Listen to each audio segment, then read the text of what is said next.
குறிப்பாக திரு விஜய் அவர்கள் பேசிக் கொண்டிருந்த போதே ஒருவர் உயிரிழந்து அவர் பேசுவதற்கும் வலதுபுறமாக மேலாடை இல்லாமல் அவரை தூக்கிச் செல்கிறார்கள்.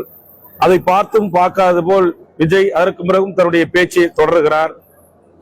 இதையெல்லாம் இன்றைக்கு தமிழ்நாட்டினுடைய ஊடகங்கள், பத்திரிகையாளர்கள், முன்னணி வார இதழ்கள், யூடியூப்கள் நேரடியாக கள ஆய்வு செய்து அப்பகுதி மண்ணின் மக்களிடம் நேரடியாக என்ன நடந்தது என்பதை உண்மையை அறிந்து பல்வேறு செய்திகளை உலகுக்கு கொண்டு வந்திருக்கிறார்கள்.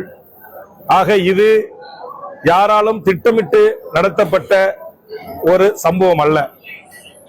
ஆனால் ஏன் இந்த சம்பவம் நடைபெற்றது என்றால், முதல் முறையாக நான் தமிழனாக நான் வெட்கப்பட்டு சொல்லுகிறேன், உலகத்தில் எந்த ஒரு நடிகனுக்கும் பின்னால் அவரை பார்க்க வேண்டும் என்ற ஆர்வத்தில் பொதுமக்கள் சென்று இப்படி தங்கள் இன்னுயிரை தந்த வரலாறு இல்லை. ஆனால் தமிழ்நாட்டில் அது ஒரு சினிமா நடிகனால் ஏற்பட்டிருக்கிறது. தமிழர்கள் எவ்வளவு பாரம்பரிய பண்பாடு மிக்க ஒரு பெரிய இனம், அந்த இனத்திற்கு உலகளாவிய ஒரு மிகப்பெரிய ஒரு தலைகுனிவு கரூர் நிகழ்ச்சியினூடாக ஏற்பட்டிருக்கிறது.